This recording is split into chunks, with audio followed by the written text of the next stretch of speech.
You're on. All right, excellent. Good morning. It's a Sunday morning here at Wolf Haven Farm, and we have been receiving several requests to show the updated kitchen. So the kitchen's been mostly done for about 2 weeks. We've been using it. It's working out really well. There's still a few cosmetic things to finish up. We need to put some grout in, we need to put some molding in, and we're debating what to do with the window. But other than that, the kitchen is done.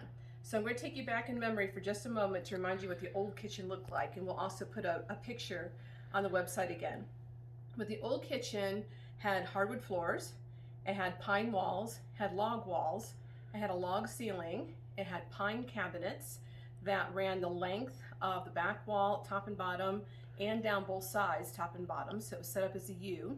It had a refrigerator that I was actually taller than, and then it had tomato paste red countertops. So if you've got that visual in your head, it was a little dark, it was very outdated. So now let me show you what we've done. So this is the new kitchen. So in this kitchen, we've made a lot of smart choices, and we've made choices specifically for how this is going to be used in the future. If this was our permanent home, we probably would have put more counter space in and probably would have put more cabinets in. But given that this is going to be a rental and probably short-term rentals, we felt like the amount of space in here was adequate, and it allowed it to be a much more open space. So I'll start with the cabinets. So the other piece that we're still missing from the cabinets is the glass fronts. I still need to order those from my glass catalogs, but these will have glass fronts, which will just help keep it a lighter color as well. We went with this ash color because it complements the log wall really well. We actually bought all the cabinets at wholesalecabinets.com. And if you go out to their website during the holiday seasons, and I'm talking Halloween as a holiday, Thanksgiving, Christmas, Memorial Day, etc., they run great sales. And so we were able to get all the kitchen cabinets for this room for around $4,000.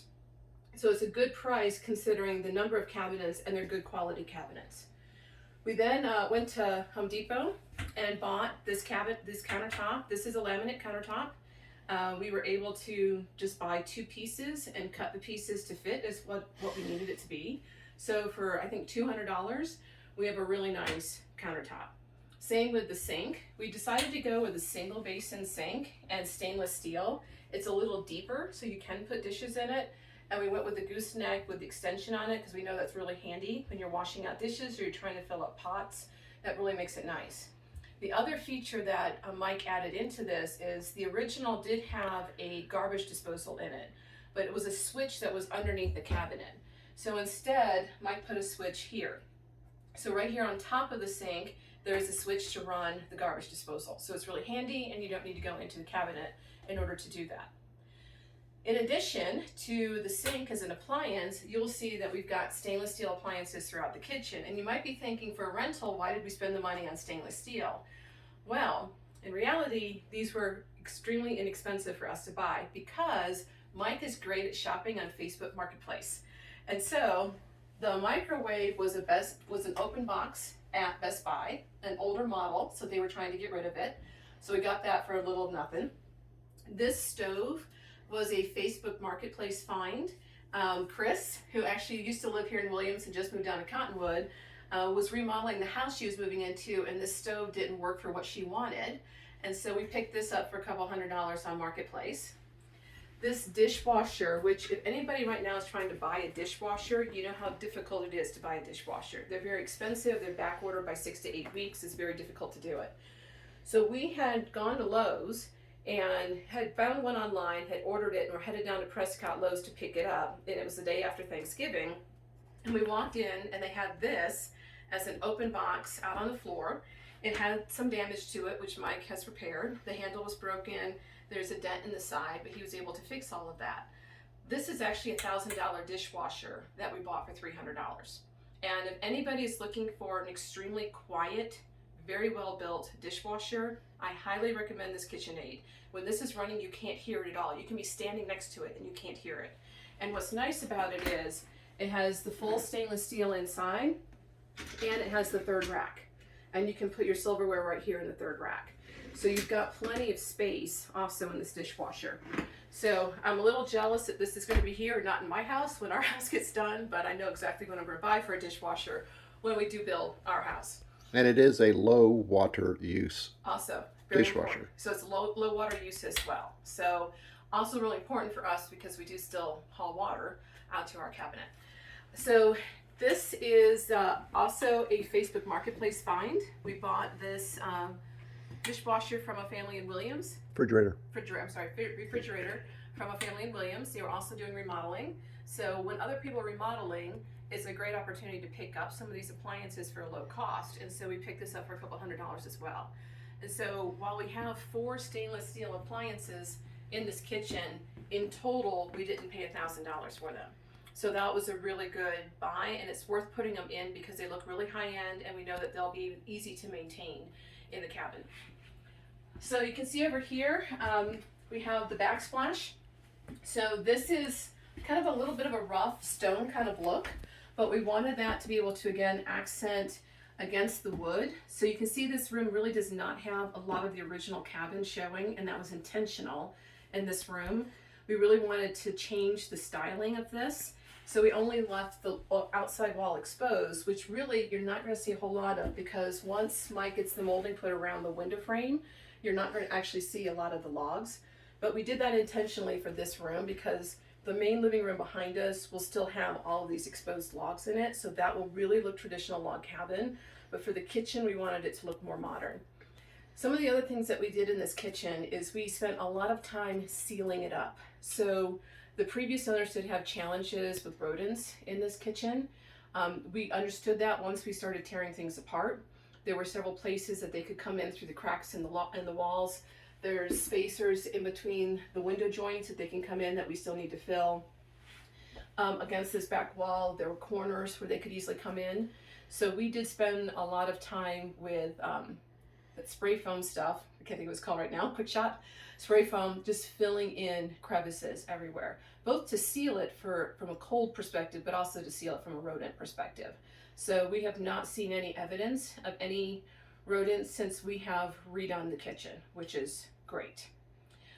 Mike's coffee pot is sitting here. I do say it's Mike's coffee pot because I don't drink coffee, but his coffee pot is over here for right now, but it's going to get moved. So against this wall, which we're going to leave fairly open, we are going to build a little coffee nook. So we're going to switch places here for a minute. We're going to build a coffee nook here. So we'll have a water cooler, and then we're going to put a table area here that his coffee pot and everything will sit on. So for our guests, they'll have easy access to a Keurig, different kinds of different coffees that come with it, and then anything around like sugars and creams and all that can be situated here, so it's all in one place for them. So it'll be our little coffee corner. And then the electrical box will have, obviously, its cover on it, but then we're also going to put like a picture over top of it to hide it. So it's easy for us to access it, but it's not something that's really visible in the room. So I think, lighting. So we did also buy this nice light from Home Depot to put in the space. It worked out really well over the kitchen sink. So we like it. It doesn't really block the view out the window, which is what we wanted to make sure we didn't block that view, but give us good lighting. And then the floor. So the floor is from Floor & Decor. We picked this up several months ago, actually. This laid down really well. Laying the floor, though, the other thing we realized is the floor was not level.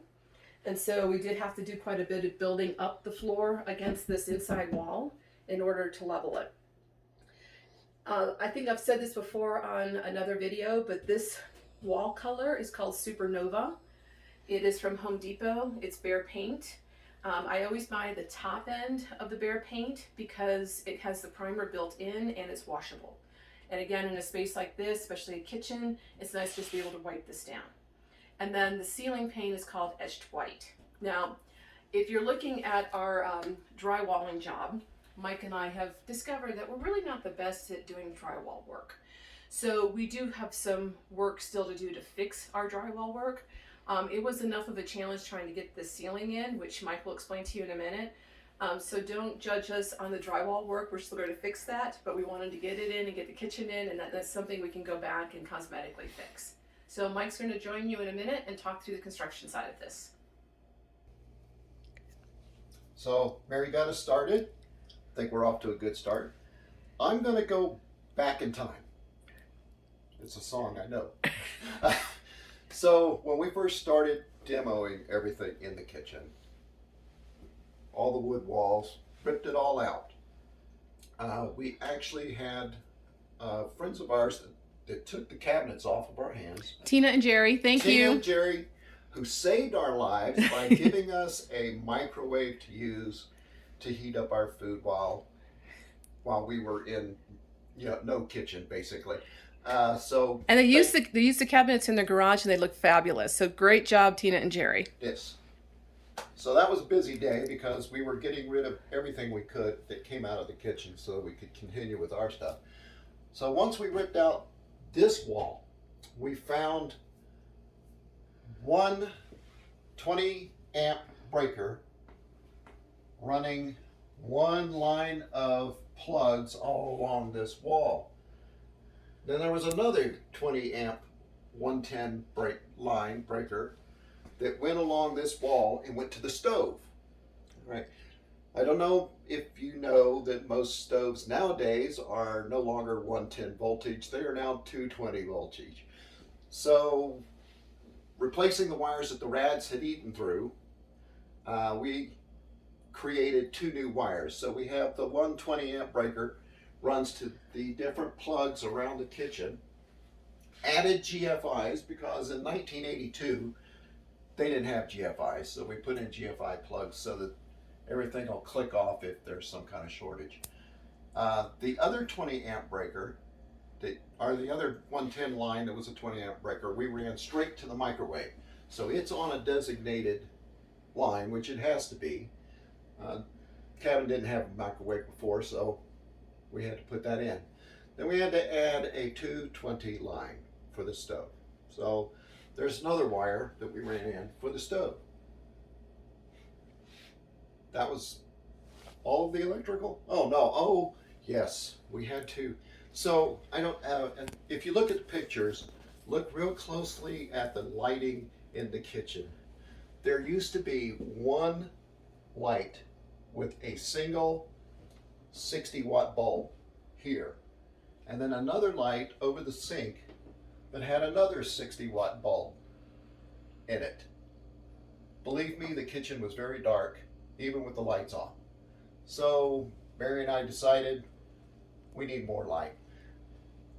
I came up with the idea of putting in the LEDs in the ceiling. These are really cool. We got these at Home Depot. You can actually pull them down and change the color and the light intensity of each light. We've got them set, I think, at medium. Yeah, third level, I think. We got them set at a medium level and blue color, I think.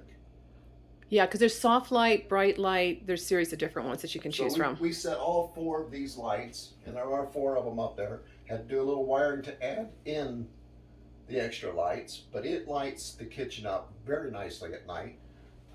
These are also LED lights. They are 60-watt bulbs. The ones in the ceiling are 80-watt. So these are also LEDs.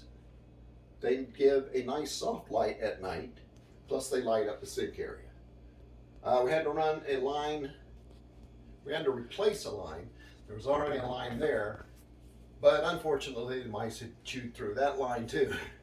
We had to run a new line that went from the breaker box underneath the floor all the way over to the other side of the kitchen underneath the sink, and then rewire everything over here to include the refrigerator. So it's all back in the back. Putting in the sink turned into a little bit of a challenge. When we took out the old cabinets, well, let's just say that when they built the cabin before, somebody put the cabinets in and then put the plumbing in. We had to cut huge holes into the floors of the cabinets to get the old cabinets out, and it was not the easiest job in the world. I'm sure there's pictures somewhere about I think there was a video because it was all one piece that it came out there in. may be a video somewhere. Yeah. So once we got the new cabinets are 4 inches taller than the old cabinets were. So now my shut-off valves are underneath the cabinets. So this is the first time I've ever had to deal with copper tubing plumbing, and I think I did a pretty good job. Mhm. We had to replumb everything to add in the garbage disposal. We broke it down to one sink, so we had to do some replumbing at that point. Um, Added in the, what did I add in that? Oh, adding in the dishwasher. I had to run different lines for that, and also the ice maker in the refrigerator. I had to run a different line for that. So plumbing got a little bit squirrely, A little complicated. a little complicated. I had originally planned on putting a switch in for the garbage disposal. Didn't like the way that was turning out. Didn't like the look. So scrapped that whole idea and found this at Home Depot, and it's a air actuated switch that turns on the garbage disposal. You just push in the button and it uses air to turn on the garbage disposal. And then you hit it again and it uses air to turn the garbage disposal back off. So it's, if you ever want an easy, smart thing to put for your garbage disposal, this is probably the easiest and smartest thing that I have found. Got lucky, the garbage disposal still worked. Had to change out all the rubber on it because the rubber had rotted away. It looks like they hadn't used the garbage disposal in probably 2-3 years, so it had rusted, all the rubber was gone. I had to chisel the bracket off of the old sink so that I could reuse the garbage disposal. What else? So this wall here, as I think we've said on other videos, we pretty much rebuilt. It wasn't level, it wasn't even. I think Mike had said this on previous videos too, that this back wall was slanted by 2 inches. So we actually we couldn't straighten the wall because it's the log wall that's crooked. So we had to build the framing in front of the wall. Plus you can't attach drywall to logs directly. And so we had to build framing in order to drywall this back wall.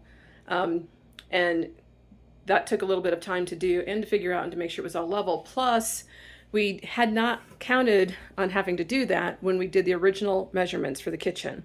So we ended up actually having to reorder some of the cabinets because we had measured the kitchen, ordered the cabinets, and then when we had to make all of these adjustments, it became too tight. And honestly, there is a 1/4 of an inch right here between the dishwasher, the refrigerator, because that's how tight we got everything in here. And at one point we weren't sure we were going to get that refrigerator to actually slide into that space because of how tight it all became. But we actually did. It's like literally we have like centimeters in places of things sliding in and fitting into place. True. But at the same time, this wall here, as much as we straightened it, it's still not straight. And so Mike had to custom cut the molding that goes from between the cabinet and this wall so that it would fit in there. So you can see, if you look that close, you can see it's narrower at the top. The other thing is the kitchen does still slant by 1/2 inch to the right because, again, nothing in here was square. And so we squared the ceiling as best as we could, but again, we were attaching to existing logs in putting in the kitchen. Spooky has come to visit. So if you guys haven't met Spooky, this is Spooky. Now he's running around, he's scared. So the other piece too is we did buy these nice wall plugs. If you go out to wallplugs.com, you can pretty much buy any kind of wall plug you want. They're the same price as buying one at Home Depot or Lowe's, and huge variety. So, and we have some plugs that we knew were a little more specialty because it's a mix of a GFI with a regular switch, and so we couldn't find those standard at Home Depot. And so we did have to order those. So I think that is everything in the kitchen. I'm going to pan around here so you don't see how messy the rest of the house is, because that's where all the tools are right now. This is our fabulous view out of our kitchen. We are considering replacing the window. It is old, it's single pane. We know from a winter perspective, it was pretty cold in this kitchen. Yep. So this tile floor gets very cold. It's 60 degrees outside today, but it's cold in here. So we are thinking about replacing the window, putting in a double pane window. So that would be, if we do that, that's probably the last major thing in here, and then the molding goes up. So that is everything from Wolf Haven Farm. So Mike, say goodbye to everybody. I hope you've enjoyed the kitchen tour. Let us know what you think. So like and subscribe, send us comments on what you think about the kitchen. We're happy with it. We think it turned out well, but we'd love to hear your thoughts and comments. And I know everybody missed us on our Happy Easter because we were in Las Vegas. No, We had just come back from Las just come Vegas. back from Las Vegas. I know y'all saw all the videos of us doing the Bronco Rodeo. If you ever get the chance to do the Bronco Rodeo, be sure and say hello to Johnny and Alec. Who were fabulous. We had a great time with them. We actually had Alec with us for the whole thing through the place, and we ended up talking more with him than we were actually listening to Johnny over the radio. But he made sure that we stayed safe. If you want a vehicle that is pretty much indestructible, the Ford Bronco, you need to test drive that one. That one's going to be that's pretty interesting. So we have started on another project, and I'm not going to tell you what that is because I want to do a video of that. Staircase turned out really good. I think I've done a video of that. If not, I will do a video of that. Do we have anything else going on? The fires in Flagstaff, they're calming down. They're trying to get it. Luckily, we had snow. They had snow in Flagstaff last night, so that helps. Cut down on the fire. So don't worry about us. We're safe. The winds are all going the opposite direction. So Yeah, the fires were a good 45 minutes away from us, which doesn't mean a whole lot with fire. It runs fast, but it was on the other side of Flagstaff. Unfortunately, it did destroy one of the national parks and national monuments on the east side of Flagstaff. Something we had just gone and visited, and I think we did video of. Sunset Crater National Park in Wapaki. We did video. We do have pictures. If you want to see the pictures, we'll post them. Just let us know if you want to see the pictures. Beautiful park. Hopefully, it still looks beautiful the next time we go. I know Joe went with us when we had him down here. I think Wrap that's. it up. I think that's Mike tends to ramble, so I'm trying to I get him do to wrap tend up. to ramble. He's going on and on here, so I think that's it for today. As he said, we've got another project started in the house. We'll share that project with you shortly. There's some funny stories already to go with that project that we've also shared. But we hope you've enjoyed this tour of the kitchen. Take care, everybody. Have a great Sunday. Bye. Bye. Bye.